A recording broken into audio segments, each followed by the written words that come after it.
So we're going to go ahead and spend the next hour and a half with Lynn Lavelle, our Director of Operations and Project Management, along with Sean Curtis, who will host our panel discussion. We hope that you'll be able to relate and learn to the panelists' day-to-day experiences and long-term results. It is my pleasure to introduce today's panel members. Rick DeLong from Lincoln County Miles Memorial, Judy Spillers from Health First, Tony Tolia from Fremont Rideout, Carla Shelton from Norton Healthcare, and Dave Hannon from Valley Health. We are also joined by Formfast experts, Ken Ham, who is our Senior Systems Consultant, and Clara Anderson, our Design Consultant Supervisor. Sean, I'll let you begin with the first set of discussion questions. Okay, so for starters, we're just going to go around the table a little bit and let everybody introduce themselves so that we can get, understand what your voice is and then find out where you're coming from. So if we can just get, we'll start with Judy Spillers.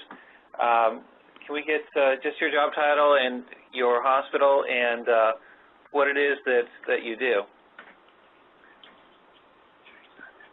I think Tony's on the phone. Oh, okay, Tony? Oh, okay. My name's Tony Tolley. I'm Director of Project Management here at Fremont Rideout Health Group in California, Marysville, California. Did you want more than that? No, we're starting a little bit early, so a few of our other panelists haven't come on yet. That's so how long have you been using the Formfast products, and talk a little bit about what you're planning to use them for, too. I know that you're in the process improvement or quality improvement area of your hospital, so what is it that you're tasked with, and how is Formfast going to help you with that? Well, sure. I actually, before joining this organization, was consulting and doing EMR implementation discoveries, so I ended up coming to this organization to perform one of those system discoveries and then stayed on to implement electronic medical record. In addition to doing that, during the discovery process, I found out that this organization did not have barcoded forms, and barcoded forms are instrumental to facilitating the indexing and the whole EMR process. So I had to throttle back and back up a step, and we implemented Formfast with a form imprint product ahead of the EMR implementation, and it was very aggressive in that, almost like a tank tread, we were slapping tiles down before we were rolling across the sand kind of feeling. But the Formfast product was very easy to implement. The team was very flexible, and we got it in what I consider to be pretty aggressive timeline. We elected to do a normal kind of phase-in project approach and had it go up in patient registration first. And the patient registration system we're using here is a very, very old system. It's over 20 years old. It's called A4. I believe Allscripts currently owns them. And so all the forms were printed out there, and then we began our main user adoption model where we started rolling it out to the nursing floors, and we chose our step-down unit. The reason we chose our step-down unit, and I don't know if this will help any of the other clients or not, but we actually looked more at a management model than workflow. We needed someone who was philosophically on board, someone who had strong managerial skills, and would really champion the product, because it's quite often a culture battle to implement systems in a healthcare environment. So we ended up going for our model. It was the step-down unit. User adoption was pretty good. We learned a few lessons along the way, and then we pretty much rolled it out over just a 2-3 month time period after that. Some of our challenges involved setting up the folder structures so that each individual nursing unit had it the way they wanted it. And we ended up almost being a victim of our own success, really nothing to do with the product, more us just trying to get that user buy-in. So while it's working pretty well for the individual units, if a nurse ends up transferring to a different unit, they may be used to looking at, finding a file in a particular folder in one place, and it may be located in a slightly different file path somewhere else. But, that's a very minor issue, and I think we've kind of successfully addressed those problems through user education. So, Tony, just to take a step back, how big is your facility, and is it a single facility or is it a multi-facility organization? We're a multi-campus facility, and we started out with 2 main hospitals, a surgery center, cancer center, urgent care center. We have consolidated most but not all services into one of the 2 hospitals, and we're about 200 to 250 beds. It's kind of in flux right now, but we're licensed with 2 hospitals, and we can open up. If our census increases, we've structured such that we can kind of overflow back into the older hospital. And being in California, part of the driver was economic, to stay lean. Part of the driver was also seismic compliance with the older hospital. So you said you rolled it out in about 3 months, and where, that rollout, how many forms do you probably have live now, would you estimate? We have well over 1,000 forms, I think, and it was always amazing to me when I was doing the consulting and doing discoveries, how many forms. You'd ask one person in one area of the hospital, they'd say we have 200 or 300 forms, and inevitably when you did a medical record chart audit and started inputting all these forms into a database, you'd end up with having anywhere between 600 and 1,200 forms. So right now my form print shop guy tells me we have 1,200 forms in the system, and we've replaced about 95% of all of our paper forms using Formfast. Wow, that's great. Now, who does all that work? Who does It's a shared responsibility. We actually have the print shop guys who we outsourced most of our forms to a local printing supply company, and they were no carbon required NCR forms. We basically replicated and made some design adjustments along the way, and that was probably, if I can tell anything to the other clients, having an extremely strong forms committee. It won't work without that. I actually found some hospitals when I was consulting that didn't have a forms committee. Most of them had weak forms committee. If they're weak when they begin, they'll be strong by the time you're done Formfast. It needs to drive the process. Okay. I noticed that Judy Spillers has attached her phone now, so I'd like to welcome Judy, and I know that Judy's got thousands of forms live at her facility. Judy, can you just give us a brief introduction of yourself and what you do at this facility and what you have in Formfast? Hi. Yes, thank you. Judy Spillers. Are we live now, or are we preparing? We're live. So we're a little bit early. We are. Judy Spillers with Health First. We are currently a 3-hospital IDN located on Florida's Space Coast. Our hospitals are 540 beds, 120 beds, and 100 beds, and we're currently building an additional 120-bed hospital that we expect to open up in sometime next year, around April, we think.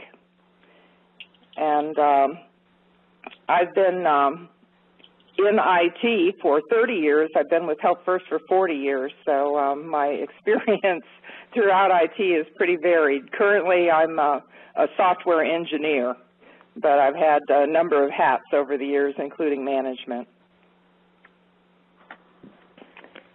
So I know that this is kind of a planted question, I guess, because I already know the answer, but how many forms do you have live? Yes, I just looked before we started our discussion. We have, let's see, it was 2,400 and some. We have also 12,688 jobs. A job, for those who don't know, is a link to one or more forms. We have organized our form tree to make it very easy on our end users, although it makes it very large and quite a challenge to maintain, but we've got a good process to do that. And the way we've got our form tree organized is by hospital and then by area within the hospital. So, for example, we'll have 2 North, and that may contain just 100 or so forms that that particular area uses. Thanks, Judy. I see now that Rick DeLong has come online and his phone is attached, so I'd like to say hi to Rick. Rick, can you just give us a brief overview of what you do, your hospital size, and how you're using Formfast? Okay, we're just a tad smaller than the people who have been speaking previous. We have 2 hospitals. We have a long-term care facility. We have several medical practices. Between the 2 hospitals, we have approximately 50 beds. So compared to most of you folks, I guess we're pretty small. Currently, we have somewhere between 150 and 200 forms that we're using actively, and it is expanding all the time. And I'd like to reiterate a point that a gentleman brought up earlier, and that's the Forms Committee. The Forms Committee here is what has really gotten this process going. I've been fighting with this, trying to get people, pretty much individually fighting, trying to get people to use this system since 1998, I believe. And we have just started to really get successful with it, and it's been through the efforts of this Form Committee. And as he said, it has to be strong. They have to, there's no more hiding them in the drawer and pulling them out when you need them. It's either get it from the Forms Committee or you're not going to have it. And that's really what is driving the increase in our use currently. We do checks, and we do the UBs and a couple of other odds and ends that are all automatic. The forms currently that we're mostly using are on demand, and eventually they will be the imprint variety. So that's I've designed more forms than I'd like to think about, which we're probably using 5%. So, one other question, Rick. What is your HIS system? Meditech CS. Okay. Also, we have Carla Shelton, who's joined us. Her phone is now attached. Carla, can you just say hi and introduce yourself and let us know what your facility is, the facility size, and how you use Formfast? Good afternoon, everyone. My name is Carla Shelton. I'm the application analyst here at Norton Healthcare in Louisville, Kentucky. We have 6 hospitals. We just took up a new hospital 2 weeks ago. We also have 67 physician offices, and we use Formfast as far as the job designer, and the form designer. I create all the forms in-house, and they're processed through Meditech.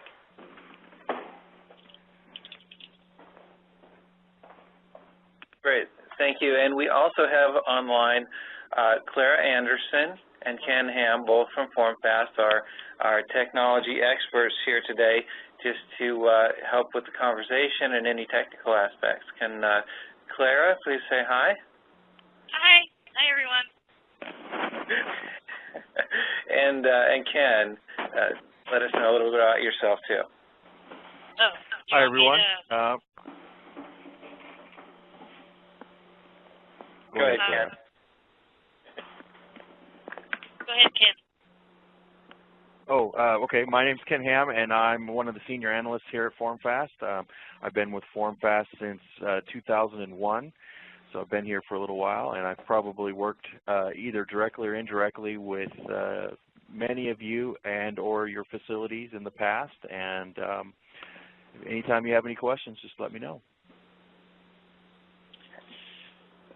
And Clara, what do you do at Formfast? Yeah, Hi, everyone. Let me start again. I am the Formfast supervisor, and I started as a form designer with Formfast using JetForm and MIPS, and many of you may remember those softwares, and happily have progressed to Formfast form designer. I am now the Formfast supervisor. I still design forms, and I still do trainings, and I've probably worked with many of you. Okay.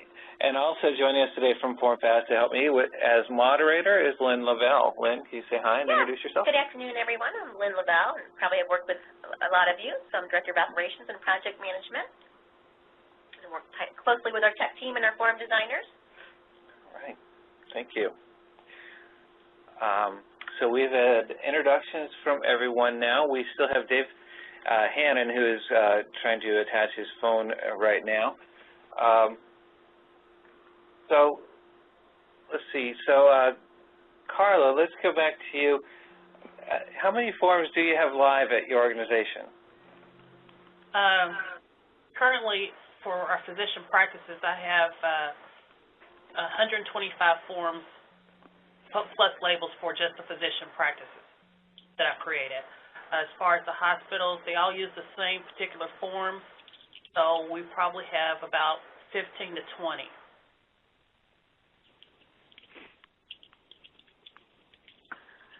And Rick, what would you say has been eliminated by use of Formfast in the way of pre-printed forms, or how have your processes become better after? What was the before and what's the after view of your organization? Well, the before part was not great. It was depending upon what particular area you were in. You might have a pre-printed form that people had to, like if a new doctor came for an encounter form, we had to throw out cases upon cases of pre-printed forms and buy new ones because one doctor changed. So that's obviously had a big impact on what we have to stock because now they can print on demand what they need, and it takes me 20 minutes to change the doctor name. So that's one of the things that's impacted it. Another thing is the actual form itself. People tend to take a picture of a form that they want to use, and they put that picture in the drawer. But the next time they take another picture, they use one of the old ones. And before you know it, it's sideways on the page, and you can't read it, and it's full of holes. So we've eliminated that. We've also eliminated having 700 copies of anything laying around. People are now able to keep a couple 3 days supply, or whatever they think is appropriate, without having to have a stockroom full of them. So we've saved, I would think, a substantial amount of money. I really don't have any way to put any kind of number on it, and resources and time, because if somebody needs one, they just walk over to the computer, fire up on demand, and print it, and there it is. So it's been a boon for us, and as I said earlier, it's going to get better as time goes by because more people will use it. Thanks, Rick. I'm going to throw a few questions Tony's way. Actually, I was project manager on Tony's project, so that was exciting for me. That was a big one. Tony, can you kind of speak to what percentage of pre-printed forms you were able to eliminate by using Formfast? Yeah, with respect to patient care, and that's where our focus is today with Formfast, and we've been using it for about 18 months. We've eliminated about 95% of our pre-printed forms. We're using well over 1,000, close to 1,200 forms right now. Frankly, I think that's almost too many forms to treat patients with, but but that's what it is. And to speak to what kind of forms you actually have live, then physician consent forms, stuff like that. Yeah, we have admission forms, physician orders, nursing notes, all sorts of clinical and lab forms and radiology forms. Flow sheets were a challenge for us with respect to user adoption as well. That's just one challenge there because they usually take the form of triptych foldouts, 3 pages, and then nurses have the inputs and outputs with fluids and such. Those were difficult with respect to not even so much the Formfast side of it, although partly that, also even the EMR. Once your organization goes up with some sort of nurse charting system that handles that electronically, then you can bypass the difficulties that kind of are associated with those trifold forms. So in kind of speaking to how many pre-printed forms that you've obsoleted or were able to get away from, then going green is such a big part of our environment today. Can you kind of speak to the impact Formfast has had on your hospital and has helped you achieve your green goals? Yeah, I mean, on-demand printing, as Americans, we tend to buy our cell phone plans by the month, et cetera, and even I feel a little more comfortable in that regard. But back in Italy, my uncles always buy these cell phone cards, and they pay for what they use, and they run out of minutes, they buy a new card. So that's kind of the model that Formfast has, at least from my perspective, where you're really only paying for what you're using. So instead of going out and taking dollars and purchasing forms and turning those dollars into a bunch of forms that are collecting dust in a storage facility until they're used, I mean, you can't afford to do that anymore. So I'd rather have that money in the bank earning interest or investing it in some way and just replace all that wasted effort. And it's not just the purchasing, it's the inventory, the costs and effort associated with inventory and distribution and maintaining the par levels on the units. So it's just much more efficient to go with Formfast, and you consume a little bit more Xerox paper, but you save 10 times that amount in NCR forms. And like Rick was saying, I totally agree with Rick as well, the version control aspect of this, you find that in order to be compliant with Joint Commission or some other governing body, you need to make a change to a form. You make the change to the form, and 30 seconds later, every form printed out across the hospital is the new improved version of the form that's compliant.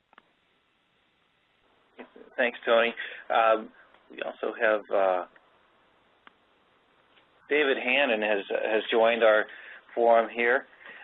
David, can you say hi and let us know what your job title is, the size and mission of the facility, and what you use Formfast for? Certainly. Good afternoon, everybody. Dave Hannon here, a systems analyst at Valley Health. We're a multi-facility hospital group. We have about 6 facilities we currently use Formfast for now. And basically, we're a McKesson series shop right now. We're moving to Herm shortly within the year.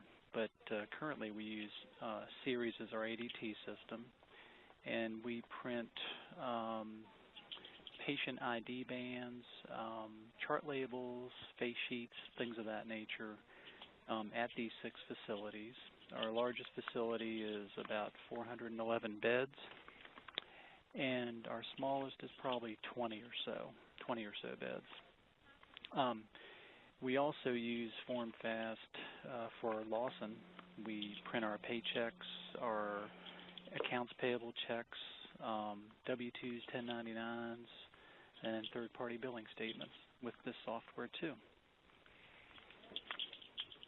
Thanks, Dave. I have another question for you.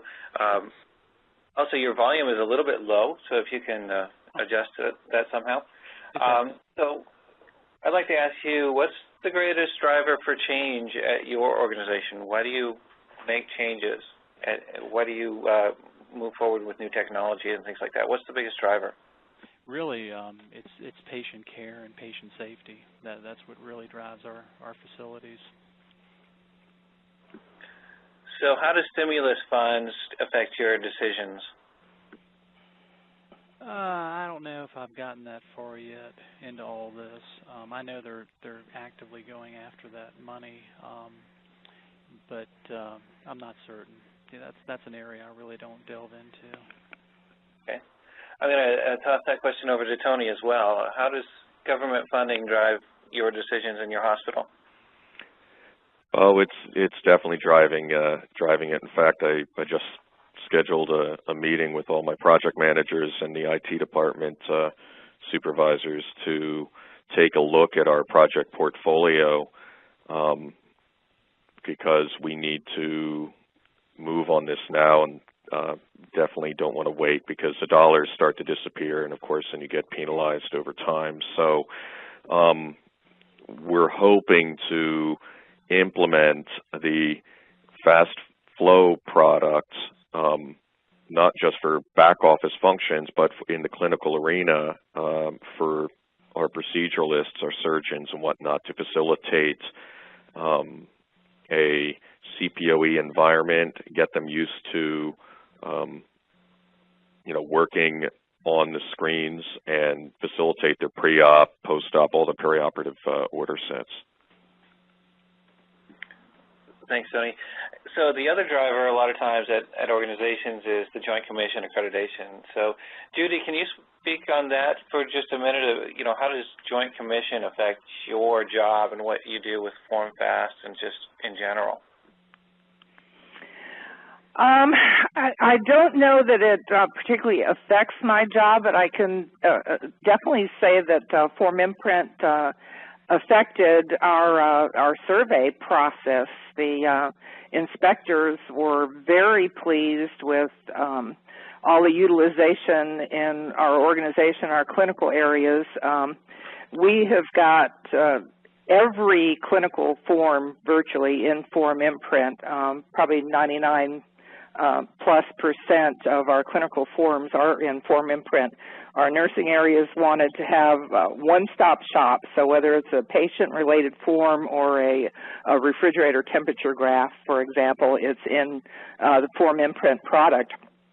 So they can go with the touch of the button and print out anything. So the JACO inspectors were very impressed with that. We've standardized all the forms. I think, as Tony mentioned, the importance of having a forms committee. Through that process, we were able to standardize and agree on a standard header and footer for every form. So all forms look the same. Patient information is located in the same area on every form. So I think that really benefits patient safety. I don't know a way of really quantifying that, but I'm sure it has definitely enhanced that. And also the productivity that comes along with being able to print out a packet of forms at the touch of a button. We've got cardiac rehab is one area I can think of where they have a new patient orientation package that includes over 50 pages of forms. So with 2 clicks, by selecting a patient and selecting that packet of forms, they can print out all of those pages with the patient information printed on those forms, and has taken literally seconds for the clerk to do that. Thanks, Judy. Carla, we'd like to hear from you, too, on the same issue then. Kind of what effect does Joint Commission accreditation play into your decisions? For me personally, I don't see that end of it. As far as all the hospitals, I'm sure if the Joint Commission asked me to amend a form, they would go through the legal steps for me to do that, and I would just make the change without hesitation. Carla, can you kind of speak to what's the greatest driver of change at your hospital? It would be mostly based on physician needs and patient care.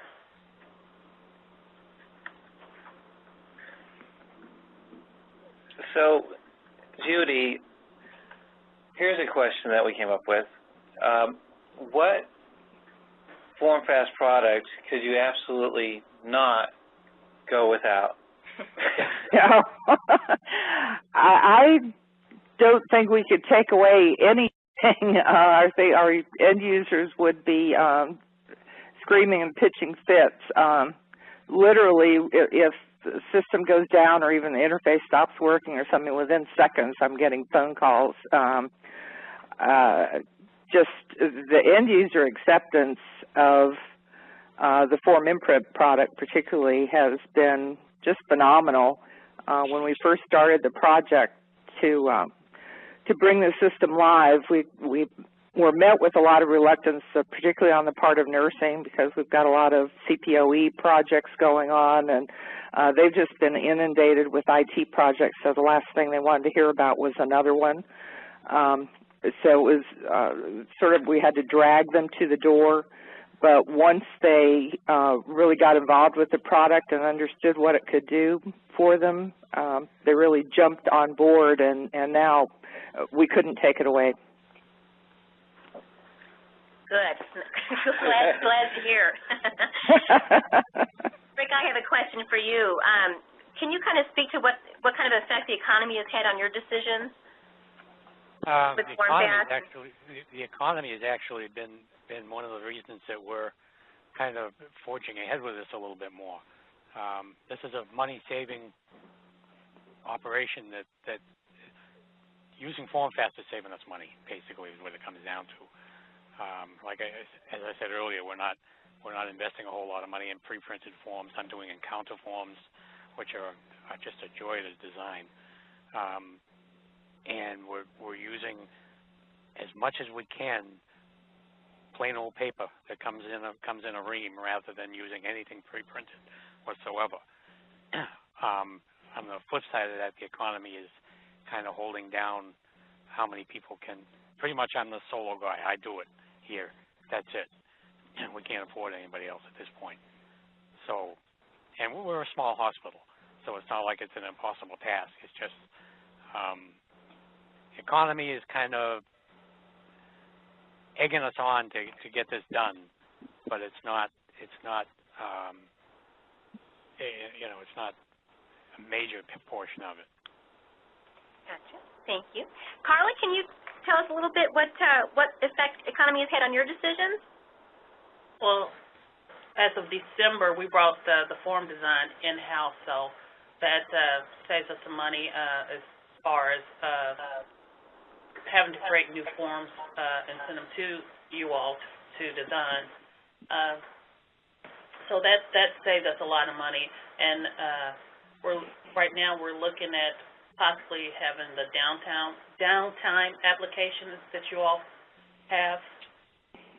We're in discussions about that, so when Meditech goes down for upgrades or something, we should have some form of getting the forms created for the users. So it saves, Formfast has saved us a lot of work. Great. Hey, thanks, Carla. Tony, beyond patient care and safety, what's the main source of concern at your facilities? Well, I'm not sure if I'm high enough up on the food chain to know the overall driver, but I know that the piece I've been assigned is really the whole CPOE and the critical path to the high tech and ARA, the stimulus money in short. I would like to touch on a couple other things that the other panelists kind of sparked something in me. Our nurses love using the sticky label printouts, not just the forms, because we found uses for Formfast that we did not anticipate. And one of those is the nurses print out a sheet of labels, which initially we used that to apply to any form that we had not yet built into Form Imprint. Now that's almost gone, but they still use them for things like specimens and envelopes that contain the belongings of the patients and stuff like that. And that was kind of, I mean, they were really, really enthusiastic about it. It was just kind of interesting. Creative uses of Formfast. Creative, yeah. Do you, what kind of unexpected uses did you discover, Judy, with Formfast? One of the cool things that we did, we had a wayfinding vendor at our largest hospital who'd been contracted, and the committee that was working on that project contacted me when they discovered it was going to cost them about $10,000 for per year for custom forms from this vendor that were patient information cards that would go on the door and above the bed. And there was, supposed to be this whole process of using Word or something to type up these forms, so they had contacted me as the Formfast person and got me involved. To make a long story short, was able to use standard business card stock that you can get at Staples or anywhere, using that to print out the patient information that would go on the door and above the bed. Was just a slightly different size than what the vendor was requiring. With the additional 8 cards on a sheet of stock, we used that in creative ways by printing discount coupons at the cafeteria, you know, something for a coupon for a free cup of coffee, for example. We printed, you know, how to use your telephone in the room, and, you know, this is your nursing station, your room and bed number, and the nurse manager's name, etc. So each patient gets 8 of these little cards with different information on it, and we could actually customize those for each nursing unit. And, for example, one of the things we could do is in pediatrics, we could print out little flashcards with graphics on them, a picture of a fish and, you know, the word fish on it, for example. So that was really, I thought, innovative use of the product. So, Rick, I have a couple questions for you. One, we had a question come in from online here, just asking where it is that you are from. And before I let you answer that, I want to just shout out to our audience. Please go ahead and use the chat or the question and answer panel to pose any questions that you want to our panelists. We'll ask those for you. So, Rick, do you want to start with that? Where you're from again? I'm from a little town in mid-coast Maine called Damariscotta. We have a hospital in Damariscotta and a hospital in Booth Bay Harbor. So it's a beautiful country, and it's getting to be summer. Yeah, great. Okay. So, Rick, what slows down your productivity at your hospital today? What are the most challenging workflows that are dealt with at your organization that you can probably think of? The biggest problem that I've experienced with in particular with Formfast and other things is people not wanting to change. Years ago, right after we had started using Formfast, I was using Form Imprint, and there was a small glitch. I forget exactly what it was.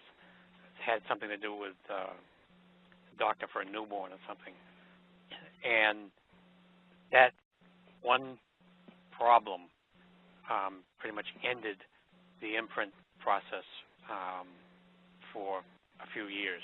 There were other things that have affected it, but people's unwillingness to change the way they do things into what, when they finally get used to it, turns out to be a better system has been, and it's still true today. Not necessarily a Formfast, but a lot of different things. We're adopting a lot of stuff in Meditech right now, and it's better than it used to be, partially because the help has turned over a little bit and people are not as fixed in their ways. Now remember, this is a small organization that is used to doing things in a particular way, and to change it, it's not like it's not a corporate environment by any stretch of the imagination. So personal likes and dislikes have a lot more influence than they might have in a larger organization. Thanks, Rick. Tony, did you want to kind of talk about what slows down your productivity? Well, how much time do we have?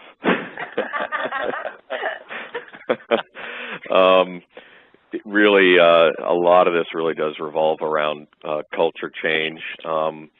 And the whole reason I'm involved in project management is you can have a lot of people very productive, but if they're all pointing that productivity in different directions, then certain goals are not going to be met. So, and I know, Lynn, you know what I'm talking about. So our job is to kind of herd the cats and point them all in the same direction and get the job done. That being said, I think a lot of our lost productivity here at our particular organization is, I don't know, I'm just trying to throw this out there, but just it just seems like such a waste today. I mean, our hospital is a small health system, and I'll just repeat our structure for the benefit of the other clients.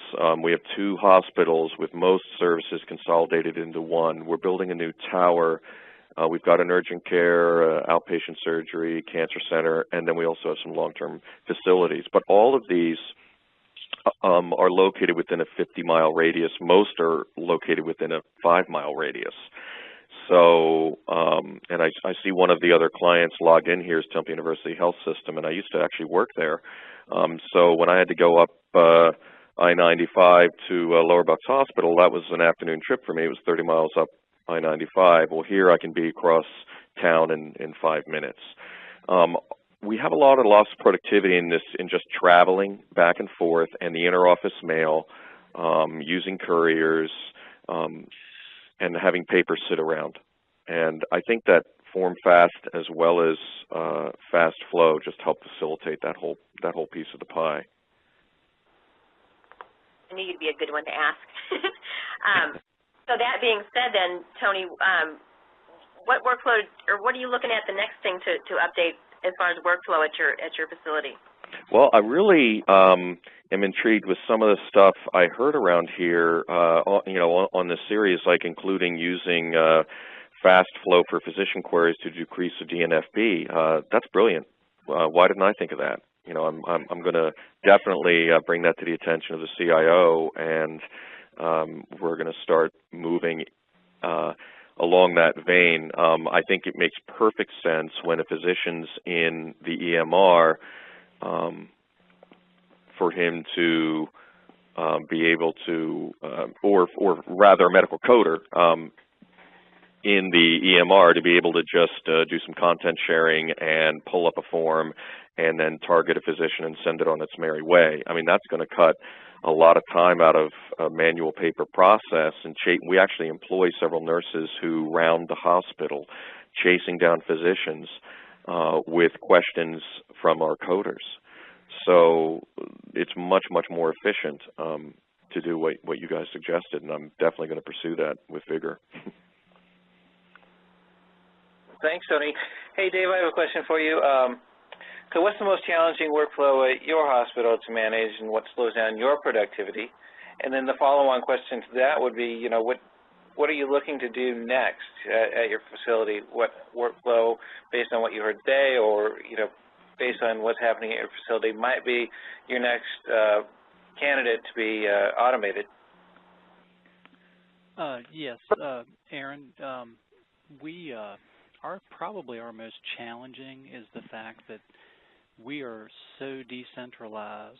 We have probably 100 Zebra printers throughout all our organizations, and we have given the users the ability to print this documentation, the patient labels, chart labels, face sheets, basically at any of those stations, regardless of where the patient is, which is one reason why we kind of use a different setup as opposed to form imprint. So that is a huge challenge for us. Basically, our users can print pretty much anytime, anywhere. And as you know, that starts all of the charting. All these labels and face sheets do that. So our next challenge is going to be converting from McKesson Series to HERM, which is upcoming, and we'll be using a slightly different method to manage this information, and we're in the middle of doing that right now. But we will still continue to use Formfast to print the labels and face sheets. So that workflow will be a challenge for us. Okay, thanks. And Judy, back over to you. What's the most challenging workflow at your hospital managing, and what slows down your productivity, and what's probably next on your horizon as far as automating workflows? Well, it's difficult to say what's the most challenging. There are so many challenges out there. I can talk about what's next on our horizon. We are in the process of contracting for the web-based form imprint, and what I saw today with the presentation that Brad King gave was just very impressive, very snazzy, to use Brad's term, so I'm even more anxious to get that up and going. I think our users will love some of the benefits from that. Also, we've, as I mentioned before, we're in the process of building a new hospital.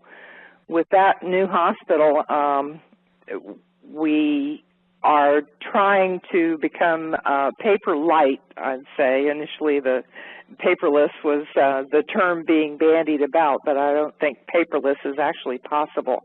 But paper light, and as part of that, we want to streamline our registration process and eliminate the paper printing from that altogether if we can. So we're looking to use the e-signature or, digitized writing capability to complete all forms so that we can present a form electronically, not just a signature pad, but present the whole form on a device, which we're in the process of trying to determine exactly which device we'll use. But present that form and let the form be filled out directly on the electronic device and stored in the imaging system, so we won't have any paper printed at all. That's sort of one of our dreams, and we're currently working with Formfast on how we can accomplish that.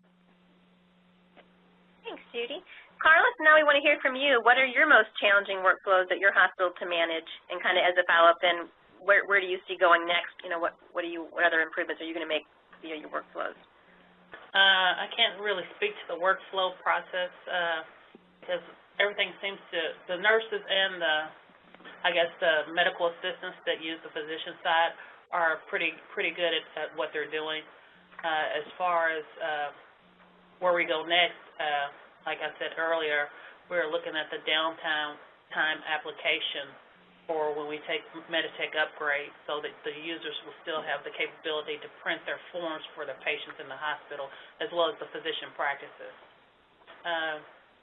One little, I wouldn't say it's a issue, but it's like a kink in our armor, is we have virtual servers now, and when physician practices in the hospitals process their forms, it gets kind of bogged down sometimes. So we're working on that aspect of where the issue is. I don't believe it's with Formfast. I believe it's with the virtual software. Gotcha. Carla, your organization is a nonprofit organization. Is that correct? Yes, that's correct. Okay. So what, if any, differences would you say there's between a nonprofit hospital and a commercial hospital? I really do not know. I mean, I've only worked for Norton Healthcare, so I really can't speak to that. Okay. So, Judy, we've talked to you a lot in the past, and in one of the conversations you had mentioned that you have a mock VHA survey that Form Imprint made an impression. Can you tell us a little bit about that? Oh, yes, that was early on, not too long after we had first implemented Form Imprint, which was probably around 2007, I'd say, the mock survey took place.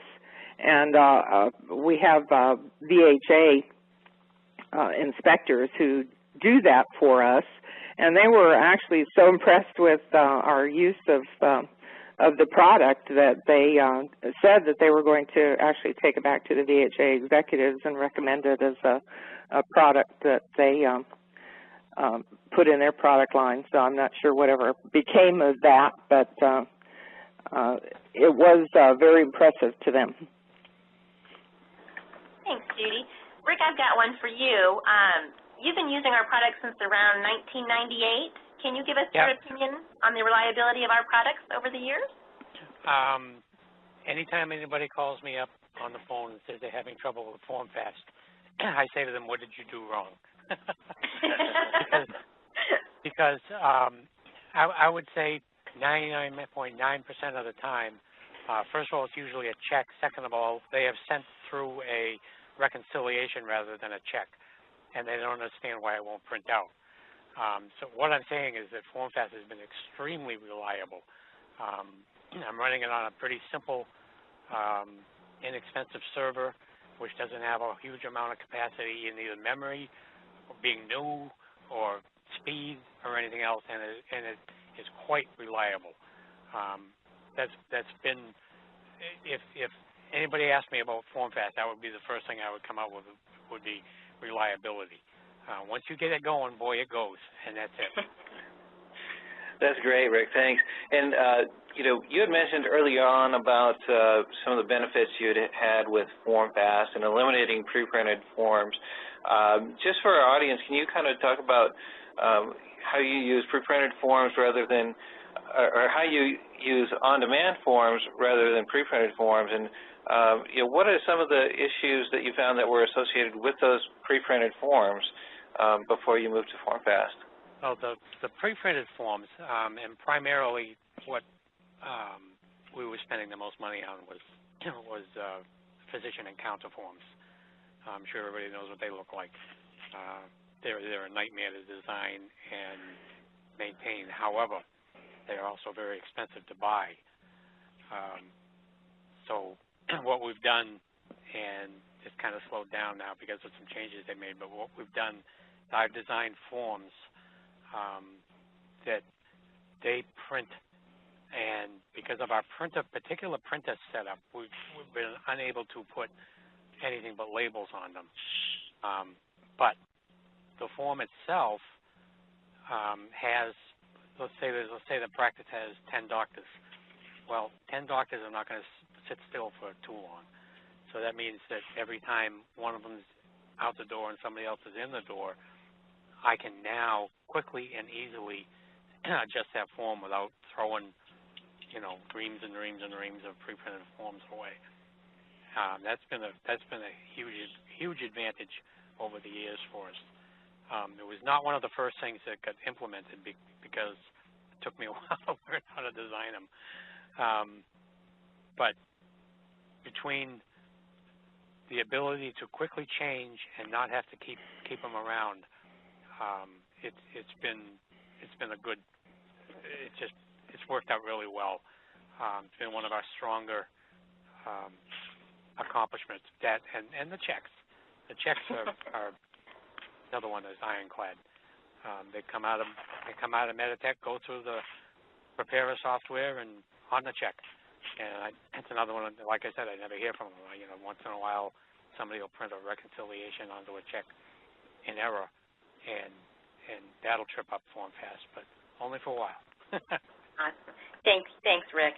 Dave, I have a question for you. You use form imprint in different ways than a lot of other customers do. Can you kind of explain to us your clinical form setup? Yeah, actually, just to let you know, we really don't use form imprint. What we do is we have map drives to our servers, and we actually have 2 Formfast servers.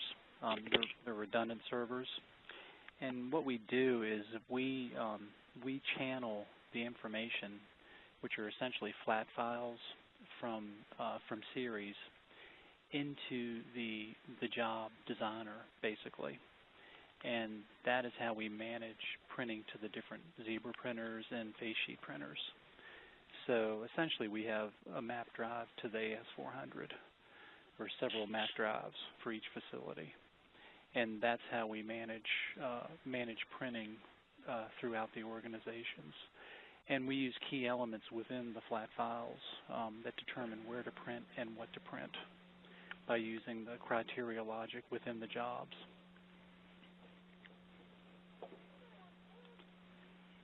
Was that pretty clear? Did you? Yeah, perfect. Yeah, thank you. Good. Kelly, I have a question for you. Do you want to speak a little bit to what you've done with meaningful use? Well, we first of all, just trying to figure out what that means, because if you ask 4 people, you'll get 6 answers.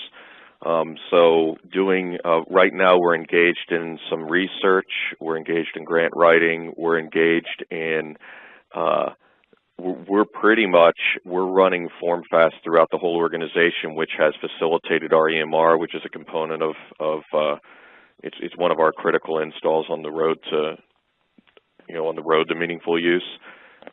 We're mostly a McKesson shop here. I'd say it's a plurality, if not the majority, of our system installs. So we're working with our vendors in general, and McKesson in particular, to map out a pathway to make us eligible to get some of that stimulus money. And it's not easy. There are a lot of software prerequisites. This has to be in place before that has to be in place. How much project management horsepower do you have? How much IT and IS horsepower do you have? So there's a lot of things that come into play. Thanks, Tony. Earlier a couple had talked about the Forms Committee. So I'm going to just kind of open this up. I'm not sure if it was, who all talked about Forms Committee, but who should be on that, and how do you go about forming that if you don't have one? It sounds like the recommendation of the panel is to create one. So let me just throw that out there I'll start with Dave. What do you say about the Forms Committee? Who should be on it? How do you go about forming it? Yeah, we do have a Forms Committee here. It's generally headed by our HIM department. Again, we do have an EMR as well. We use Solcom currently, and we're moving on to a McKesson product shortly, HPF. And really, when it comes right down to it, medical records, which basically controls the EMR as far as scanning and things of that nature, and getting it into the EMR. Since they manage that, your HIM department is basically, there are several key staff members from there. You also have to have some, obviously, some nursing participants as well. I'm a member of it as well, more of like an ad hoc type member. So that's really what tends to drive it mostly, the HIM department and the nursing staff. Carla, do you have a Forms Committee, and who would be on that Forms Committee, and how would you go about forming it? We currently do not have a Forms Committee, but I agree with what he was just saying. There needs to be someone from HIM on the committee, as well as the nursing staff. I would say light on the physician side, because physicians tend to want more than can be processed. Also, there should be someone from IT as well. Now, Judy, what do you guys do with forms changes, and do you have a Forms Committee, and how do you manage that whole process? We do have a Forms Committee, and I agree with what the others have said previously. It needs to be headed by HIM, as ours is. We have representatives from the major departments throughout the hospitals. We are a multi-hospital organization, so we have nurses from each hospital. We have a representative from pharmacy, from I believe there's a representative from radiology as well, possibly lab.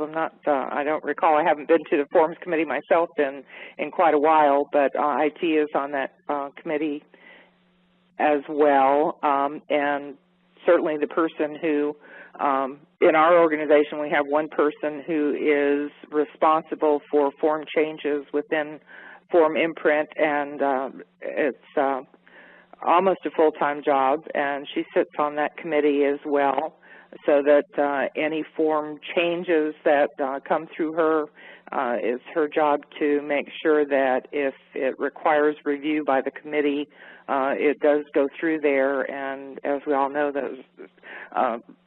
there are other committees that may be involved in approving particular form changes. So that central Forms Committee makes sure that any other committees, as necessary, approve all form changes. They have also been responsible for creating our standards for form implementation and maintenance. So as I mentioned before, we've got standard headers and footers, standard font sizes, and that all relates back to our document management system. We happen to have the McKesson product, and so we've had to make sure that any forms and barcodes that are in Form Imprint are created with appropriate standards so that they're readable within the document management system, so that the Forms Committee manages that whole process as well. Thanks. And we got a comment from Carla Shelton that says that they have a Forms change request document that's reviewed by Clinical Informatics Manager and it's filled out by for each request. So that's part of what's happening out in our forum audience environment too. So thank you, Carla, for that. We also do that in FastFlow. We have a Forms change request form that we do routing with through our FastFlow product. So we also had another question from the audience, a little more technical here, that they've requested the data listener and manager programs run as a service. And they're wondering if that's actually in development or when that's coming out. And yes, I can tell you that is in our next release. It's in our development right now for future release. So that is something that we've heard asked for, and we're answering back with that being put into the product. Okay, and then another question is, and I'll ask this maybe to the panel too, do most organizations create the forms from scratch, or do they import from a scanned or electronic image? So let's see here. I'm going to put that out to Rick to start with. Well, when I first started, I would scan, and then back in the what was the name of the old Forms designer, Transform or something like that. That was JetForm. It would and I would go with the form from that. And for the last few years with the Forms designer, basically I'm in the same boat as the woman who was speaking earlier about having the fixed header, the fixed footer with the barcode, everything arranged in a consistent and easily reproduced fashion. However, the forms that I'm getting to create are usually all over the place.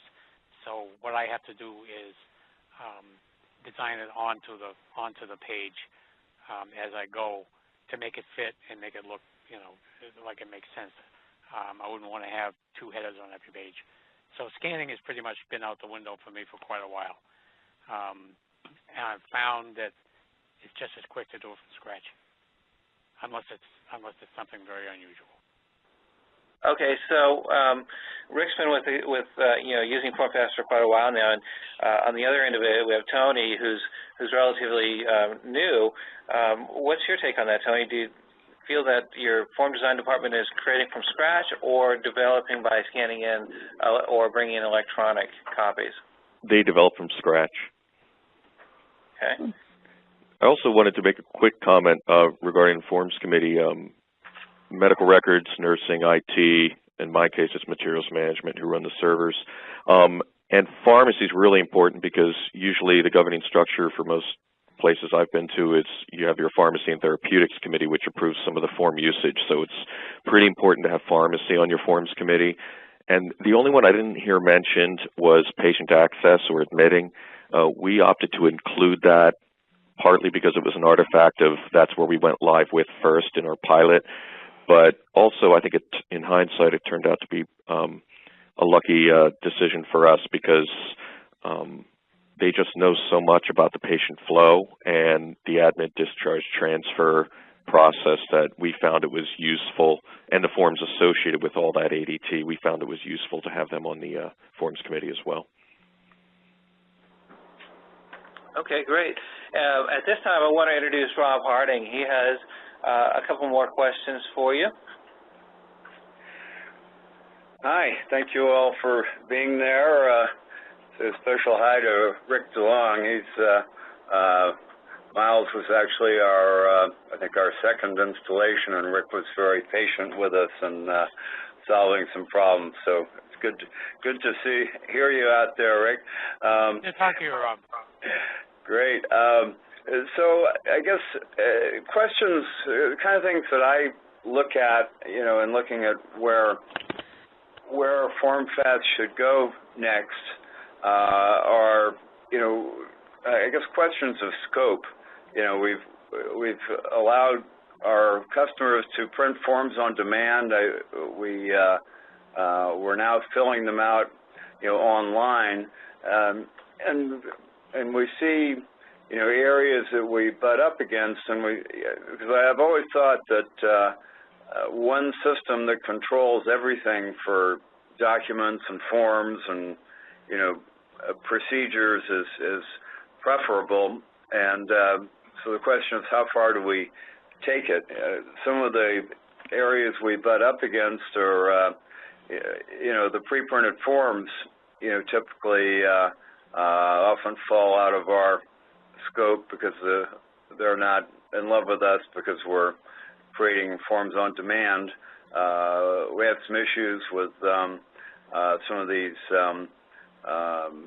best practice order sets or patient education forms where they could be easily put in our software, but there's some maybe some copyrights, or issues.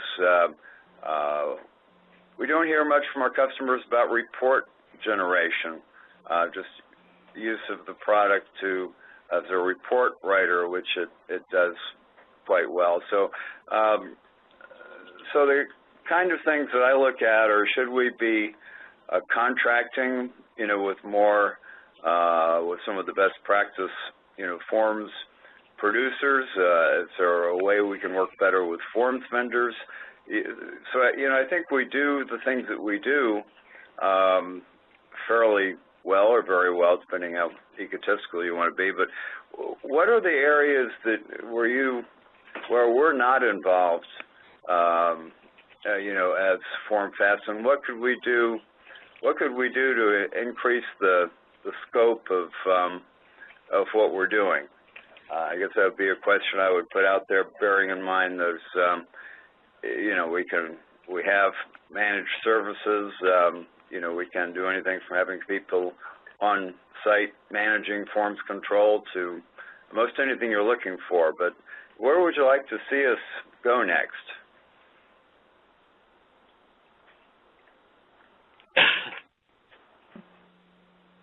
Who shall we pick on? Judy, yes, where do we go next? I knew you were going to pick on me. Well,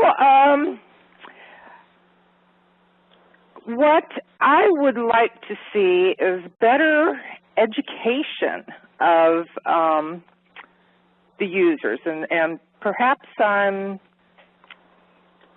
not as well versed in what's available because I'm already using the systems to a large extent, but it seems that if we could have more user education taking place.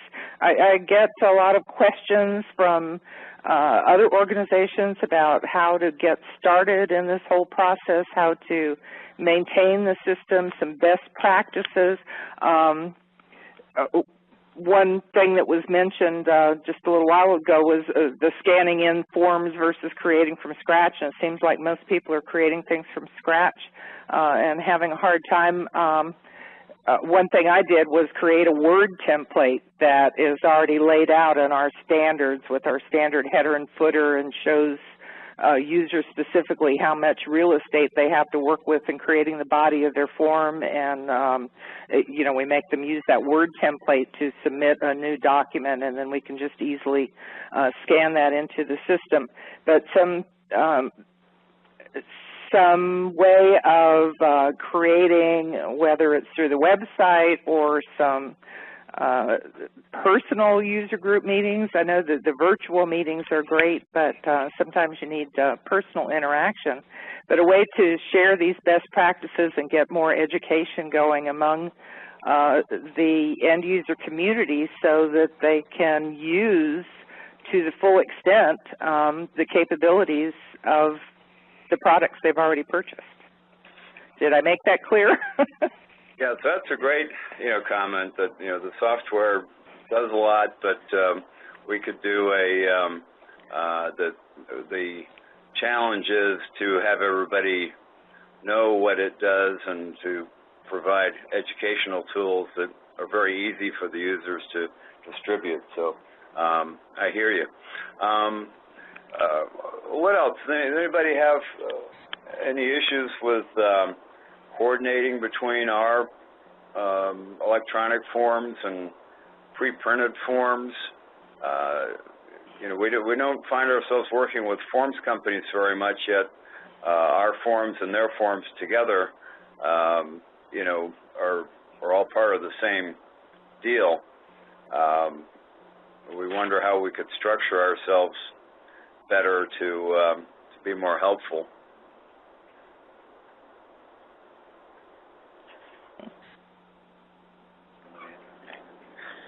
So Tony, what do you think that in the time that you've been working with us, how we could coordinate better?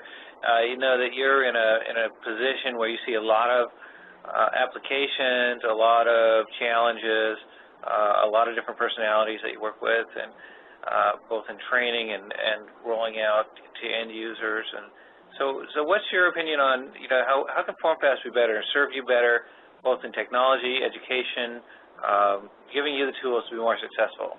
Well, not to flatter you guys, but it'd be hard to improve. I think the implementation team's great. I get regular communiques from the company and from Kevin and such, drops by from now and then. So I definitely feel plugged in with you guys. I think that, the footprint, I think Rick was speaking to this, the footprint's pretty small. It's extremely stable, and, we have it running on a server as well. I have a question for you guys, and since it's only one server, it's not a big deal either way, but are you guys VMware certified? Or have you certified, I guess, Form Imprint to run on VMware? Yeah, we have. I believe we have a VMware certification. We're partnered with VMware. Maybe that's a question Ken might know a little bit more about. I'm not sure about full certification, but we do run Form Imprint over VM. Okay, I'm going to have my guys call you up at some point. One interesting thing that, and we worked with your implementation team on this, is our, and hopefully this can help some of the other callers and panelists, is for downtime. We definitely have the ability, and I don't think we've even set it up yet, for the downtime registration process to do that in Formfast so you can continue to print patient forms when your HIS system goes down. And we are in the process of replacing that 20-year-old HIS system I mentioned earlier with the Quadramet Affinity product. In the event that we have a downtime either of our registration system or of the Formfast server, we have configured a dozen workstations sprinkled across various patient care units to receive the ADT data, to have a local copy of that ADT data on the hard drives.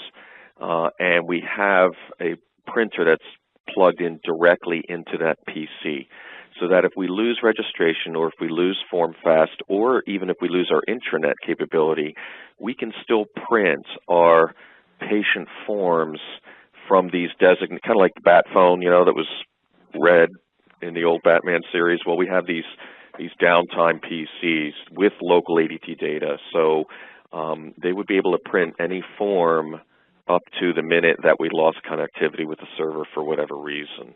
And that was something we were really happy to have happen. So anything short of a power outage, we're good to go with respect to that. So, talking again about expanding our scope into new areas of the hospital, where is your hospital going with new technologies like the iPad, like the BlackBerries, iPhones? Is that a fad? Is that something that you're ready to pick up and run with?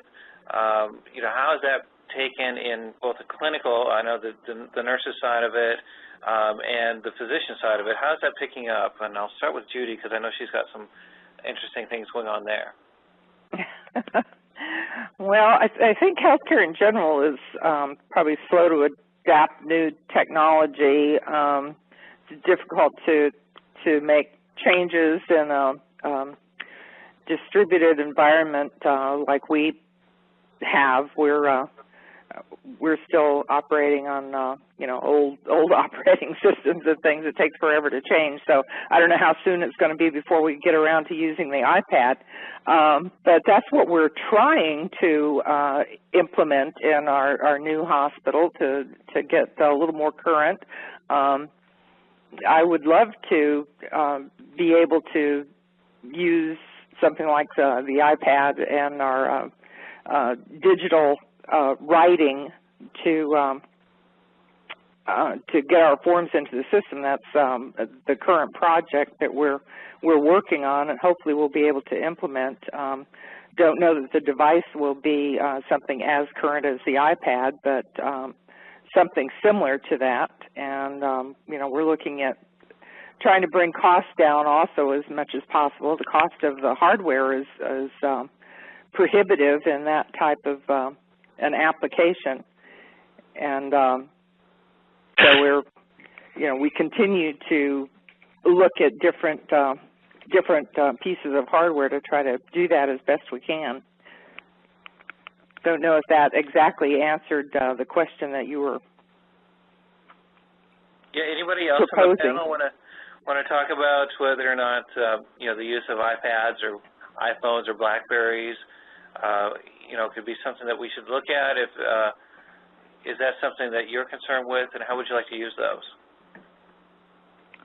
Well, this is Tony. We rolled out iPhones a while back, and we also installed bedside barcoding medication administration. And the street talk is that instead of the bulky walkie-talkie sized devices that we use to scan the patient armbands and the medications, those might be replaced with iPhones, because iPhones, when I'm in Target or whatever store, I can scan a barcode with my iPhone and find out if something's cheaper next door. So the iPhone does have that barcode scanning capability built into it. I also charged one of my project managers with a super secret squirrel project called Project 64, which drove the IT department crazy. But what it was is to buy a few iPads and target them as a portable device for not just physicians and or nurses, but even for IT staff to be able to walk through areas and utilize the intuitive interface, the 10-hour battery time. You can get a Fujitsu Lifebook tablet, and that will only last 2 hours before you got to plug it in. So battery life is pretty critical. The limitations for Apple, of course, are that not all flash and things are not necessarily supported. So there are limits to what it can do, but they're certainly cheaper than a notebook. Somebody else was about to talk at the same time. Did someone have another comment? Well, I just wanted to add in that this is Rick, that we have a few physicians and a few IT people who are using iPod Touch, but not really directly in a clinical way, more appointment type items and scheduling. iPad is definitely going to be a consideration at some point. We've heard, and I don't know if this is true or not, that Meditech is going to be having something that can work with iPad. It's a nice device. I don't happen to have had the chance to have my hands around one other than in the store, but I think that device or something similar to that, like Tony was saying, lends itself to BMV, because it's right now, bedside medication verification is very bulky and hard to deal with the equipment that we're currently using. And if they had something like an iPhone where they could just scan it, it would be much much more efficient and more accurate. So yeah, we're looking at all that stuff. Okay, so I heard Judy say, the expense is one of the barriers to adoption, and let's just pose out there that you had unlimited money and unlimited resources. What would you do to improve your performance at your hospital? Start with Carla. Like they were just talking about the iPods and the iPod Touch, that would be great for the physicians to have out there, as well as the nurses when they're doing their charting on the patients, instead of taking, like we have mobile carts that the nurses take into the rooms, or we have the wall PCs that are set up in the patient rooms, which takes them away from the patient, and it doesn't give the patients a good feel of their care is being taken care, that they're being taken care of properly. Also, if the IT staff could have items available, such as the iPod Touch, where they could quickly resolve issues by just having some type of handheld device that they can carry around besides the BlackBerry. Well, the BlackBerry does not give them enough functionability, so that would be what we would like to have.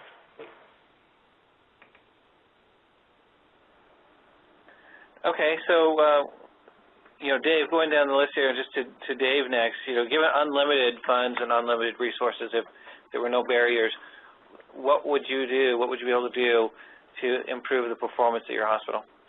I like the ideas that everybody has been throwing out previously. I think any of the Apple products would be great if they would interface with McKesson products for patient care.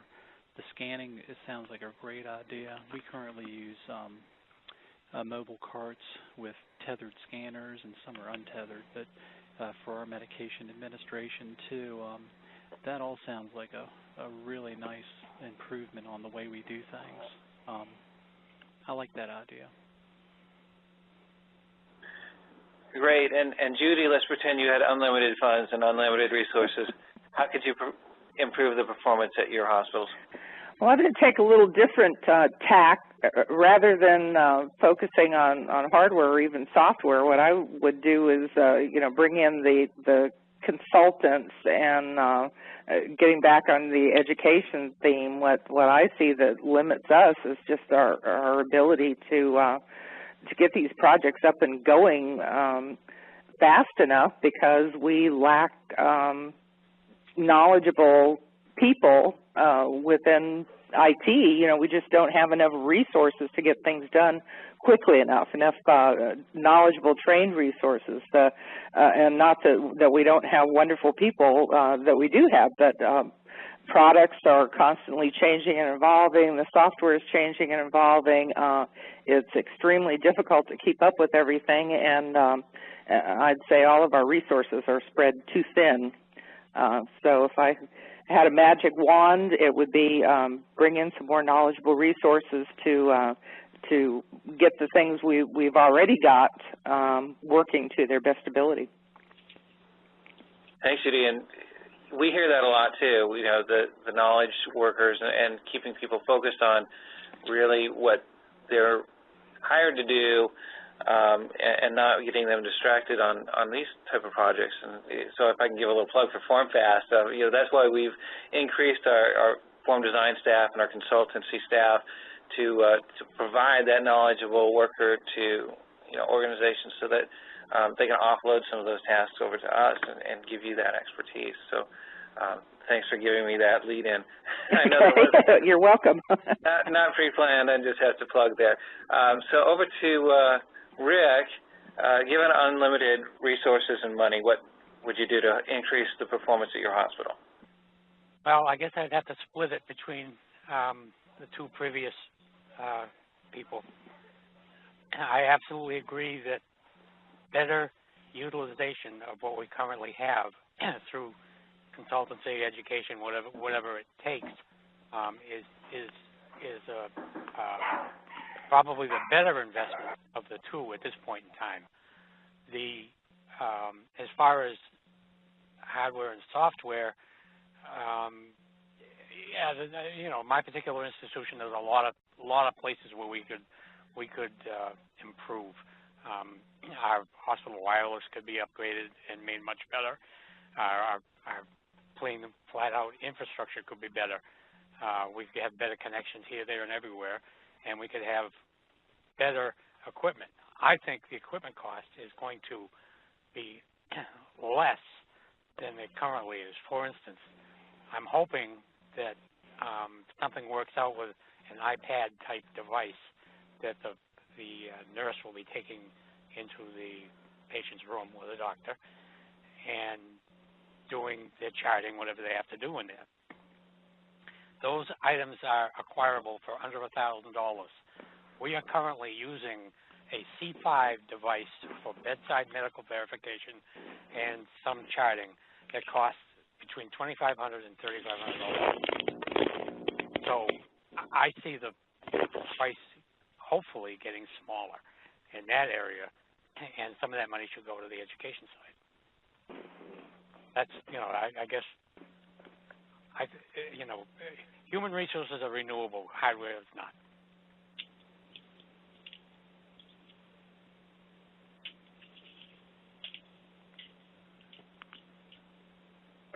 Okay, thanks, Rick. And then same question to Tony, the last person on our forum here. Tony, if you had unlimited resources, dollars, people, how would you make the performance at your organization better? I would hire more IT, actually IS support, clinical nurse informatic folks, pharmacy informatic folks, and more project management resources, really FTEs. I also agree with the training, something along the lines of Lean Six Sigma training through the PMO.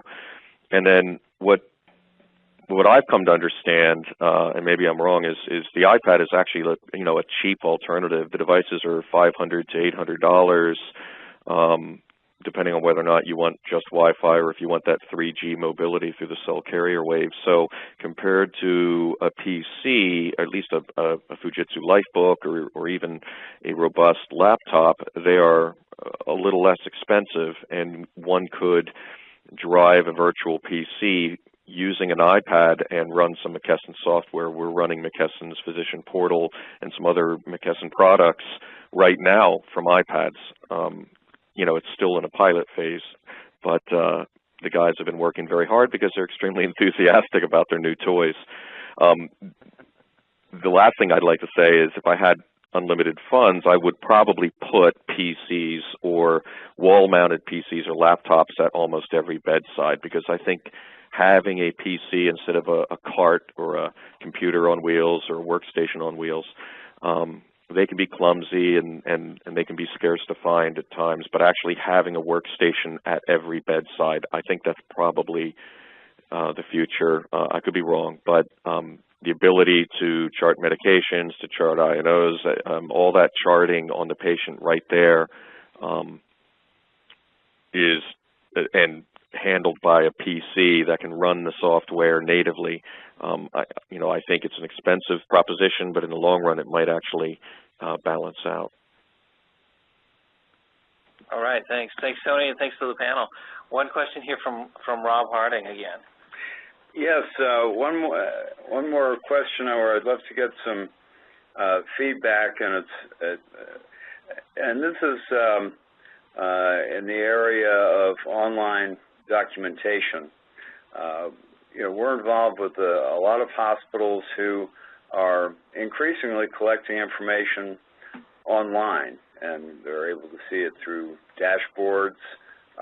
It works wonderfully, at the point of care. But the downside of that is that it's not a chart that you can print off and send to another hospital or send to a court. When the aggregated discrete data comes in, which is what the government is asking for in terms of you getting stimulus money, you'll have discrete data, and the feedback we've gotten is that there are no application software vendors who offer any way to take this aggregated discrete data and to output it in a viewable way for a court case, for another hospital, for really any purpose. So, so we are spending a lot of time working on how we might translate that data. Couple of larger companies working actively with us, because one of the things our software does is it can map a huge data file over to a set of forms or what have you. But so my question to you is, to the extent that you have online data, is there a plan in place for making this available outside of the hospital, and if so, what is that plan? So let's go ahead and start with Rick. Okay, this is a little bit past me. However, I know that I'm part of my organization is part of a far larger organization called Maine Health, which is Maine Medical Center, I don't know, 6 or 8 hospitals. And there is, of course, an organization this size. There's a lot of work going on with all this government incentive money, and we are working towards something that Rob's talking about, I believe. But I don't think Formfast has been involved in it at all. I think these are the decisions that have been made and things that have been being pursued from, let's say, the Portland office. Maine Health is our overseer. They're not an owner, they're an overseer, and we all share, several of the hospitals share a server farm in Portland for Meditech. So we've already got a bit of a start on what he's talking about, and I know they're looking into data repository type applications currently. So as far as any real, I'm afraid it's not really something I can speak about particularly intelligently, so I guess I'll leave it at that. Okay. Tony, are you dealing with that? I know not just at Fremont Ride-Up, but in the past when you were in a consulting field, just getting information out in a usable format. Did you deal with that?